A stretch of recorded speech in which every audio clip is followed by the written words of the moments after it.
열왕기상 3장 9절에서 12절 말씀, 열왕기상 3장 9절에서 12절인데요. 구약성경 515페이지, 구약성경 515페이지 제가 읽어드리겠습니다.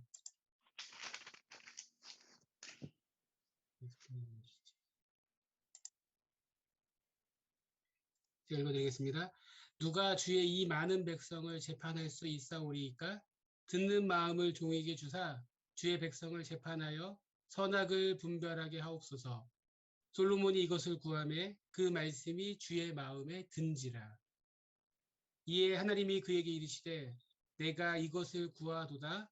자기를 위하여 장수하기를 구하지 아니하며 부도 구하지 아니하며 자기 원수의 생명을 멸하기도 구하지 아니하고 오직 송사를 듣고 분별하는 지혜를 구하였으니 내가 내 말대로 하여 내게 지혜롭고 총명한 마음을 주노니 내 앞에도 너와 같은 자가 없었거니와 내 뒤에도 너와 같은 자가 일어남이 없으리라.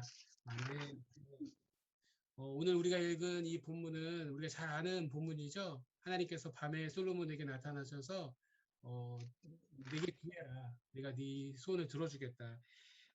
열왕기상 3장 5절에 보면 내가 내게 무엇을 줄고 너는 구하라 라고 이렇게 말씀하시거든요. 내가 너에게 무엇을 줄까? 그러면서 구하라. 그러면 내가 응답해 주겠다라고 하나님께서 이렇게 질문했을 때 솔로몬이 즉각적으로 이렇게 지혜를 구하는 이 장면 우리가 너무나 잘 아는 말씀입니다.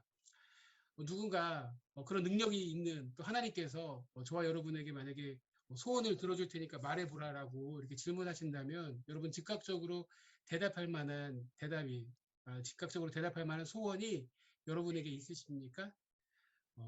나이를 점점 들어가니까 어릴 때는 정말 소원이 많았거든요. 뭐 갖고 싶은 것도 너무 많고 막 이루고 싶은 소원도 너무 많았는데 점점 나이가 드니까 뭐 예, 이게 뭐 엄청나게 막 소원이 많고 이러진 않은 것 같아요. 그런데 이게 우리 안에 기도의 제목을 삼고 또 우리가 소원을 품고 또 그런 어떤 우리가 지금 무엇을 준비하고 또 하나님 앞에 무엇을 구해야 되는가 그것을 아는 것은 참 중요하다는 거예요. 가끔 이제 이렇게 제가 신방하면서 성도님들에게 기도 제목 있냐고 이렇게 질문해 보면은 기도 제목이 없어요. 대답할 말이 없는 거죠. 그래가지고 그냥 뭐 잘 되고 자녀 잘 되고 뭐 건강해주고 이렇게 이제 두루뭉실 다 뭐 건강과 뭐 잘 되는 거 뭐 이런 거 다 그냥 기도 제목이잖아요. 이게 일반적인 거거든요. 그러니까 정말 내가 어떤 기도의 제목을 갖고 있는가를 아는 것도 참 지혜라는 거예요. 대답할 그런 지혜가 있어야 된다는 거예요. 그런데 나에게 어떤 소원이 있고 그런 기도 제목이 있는 것은 중요한데 그 기도의 제목이 주님이 기뻐하실 만한 기도의 제목인가? 오늘 말씀해 보니까 10절에 보면 솔로몬이 이것을 구하매 그 말씀이 주의 마음에 든지라. 하나님이 기뻐하시는 주님의 마음에 드는 그 솔로몬의 대답이었다는 것입니다. 우리가 솔로몬의 이 대답을 이제 흔히 우리가 지혜라고 이렇게 많이 이렇게 하잖아요. 그 지혜를 달라고 했다고 하는데 9절에 보면 정확히 보면은 듣는 마음이라고 표현해 있거든요. 듣는 마음을 주사 종에게 주사 주의 백성을 재판하여 선악을 분별하게 하옵소서. 주의 종들을 재판하기 위해서 듣는 마음을 달라고 이렇게 딱 구하거든요. 솔로몬이. 그리고 그것을 하나님께서 기뻐하셨다는 것. 그것이 오늘 이 말씀의 포인트잖아요.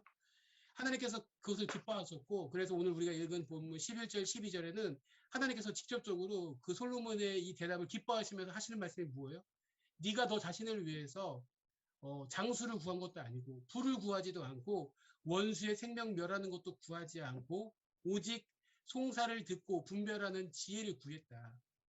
그래서 하나님께서 왜 이걸 기뻐하시는지까지 답을 주시고 그래서 내가 내 말대로 하여 너를 지혜롭게 그 지혜로운 마음을 주어서 내 앞에 너와 같은 자가 없거니와 내 뒤에도 너와 같은 사람이 없을 정도로 네 앞과 뒤에 너와 같은 지혜자가 없고 너같이 그 듣는 마음을 갖고 그 백성들을 재판하고 다스릴 만한 그런 왕이 없도록 그렇게 세우겠다라고 하나님께 약속을 주신다는 거예요. 그리고 우리가 읽지는 않았지만 그 13절 그 이후에 그 하나님께서 네가 구하지 않은 장수와 부 이런 축복까지 구하지 않은 것까지 더해주는 이런 축복을 솔로몬이 누렸다는 것입니다.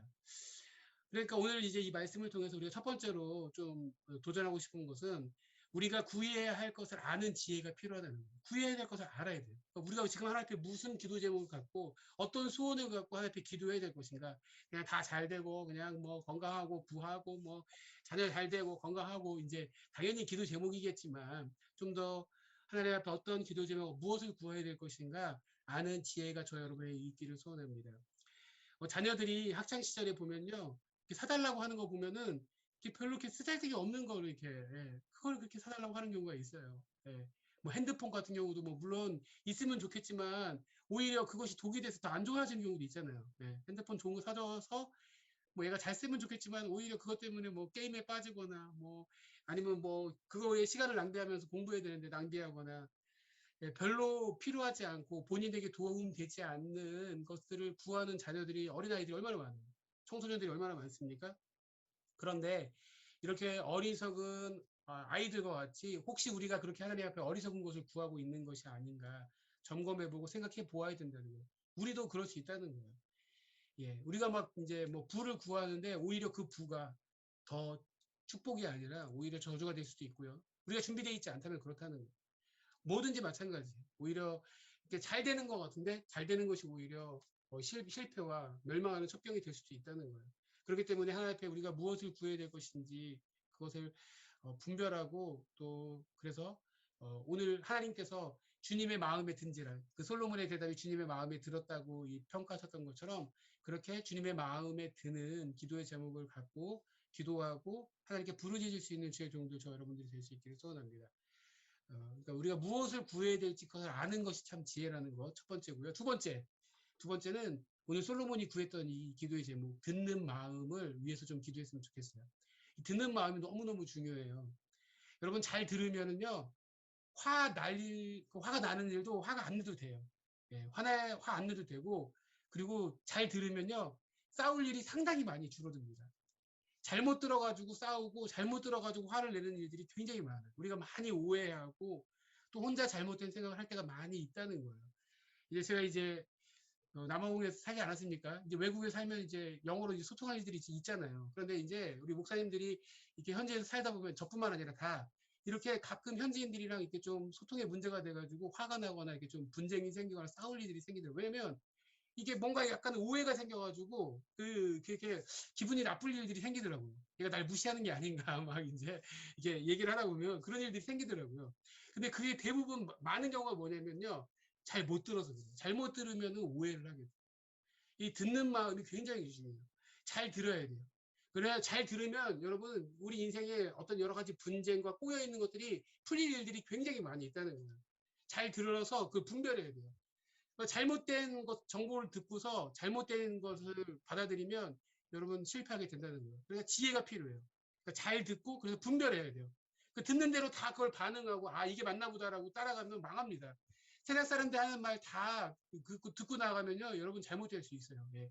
얼마든지 예, 우리 그렇잖아요. 지금 일본의 교과서에 독도가 자기네 땅이라고 하잖아요. 그러니까 교과서도 틀릴 수 있잖아요. 어떤 면에서는. 우리는 다 책임은 다 맞는 줄 아는데 책도 편향될 수 있고 언론도 편향될 수 있고 잘못된 걸 수 있고 우리가 친하게 지내는 사람들 말도 잘 들어야 돼. 잘 듣고 그리고 오해가 없고 그런다는 거예요. 또 하나님의 말씀도 잘 듣고 또 우리의 가족의 말도 잘 들으면 예, 우리 남편들이 부인의 말을 잘 들으면 여러분 부부싸움이 굉장히 많이 없어질 거예요.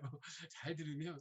예? 부인도 마찬가지. 왜 남편이 왜 저렇게 말 안 듣나 좀 잘 들으면 좀 상대방을 이해하는 그런 것들로 그 지혜를 가지고 우리 삶 가운데 이게 꼬일 수 있는 문제가 풀려질 일들이 상당히 많다는 거예요. 정말 그렇습니다. 그렇기 때문에 다른 사람들의 말도 잘 들어야 되고 또 무엇보다도 하나님의 말씀을 잘 들어야 돼요. 하나님의 말씀을 잘 듣고 분별해야 돼요. 예. 어, 그, 보면 요즘에 이게 제가 공부한 게 이제 신약을 이제 공부하면 여기 이거 리더 레스폰서블이라고 이제 해서 독자 반응 비평이라는 걸 배우거든요. 이게 굉장히 이제 한때 벌써 2, 30년 전부터 유행했던 거예요. 독자 반응 비평이 뭐냐면 독자가 어떤 글이 있는데 독자가 읽은 대로 이해한 대로 그게 중요하다는 거예요. 저자가 쓴 의도가 중요한 게 아니라 독자가 그렇게 이해해버리면 얼마든지 그게 갈 수 있다는 거예요. 그래서 그런 독자 반응 비평이라는 그런 게 많이 나오는데 사람들이 얼마나 오해를 잘하는지 몰라요. 그거 이제 보면은요. 자기가 듣고 싶은 대로 듣고 하나님의 말씀도 자기가 해석하고 싶은 대로 해석하는 경우 굉장히 많다는 거예요. 조심해야 돼요. 하나님의 말씀도 여러분 하나님의 말씀으로 들어야지 내 생각으로 막 내가 복음이 돼가지고 그냥 그걸 오해하고 또 막 자기 마음대로 해석하면 안 된다는 거예요. 하나님의 말씀을 듣는 그런 귀가 저 여러분 가운데 있으면 좋겠습니다. 분별하는 지혜가 있고 그래서 순종하는 그런 귀한 은혜가 저와 여러분 가운데 있기를 소원합니다. 아멘. 우리 시간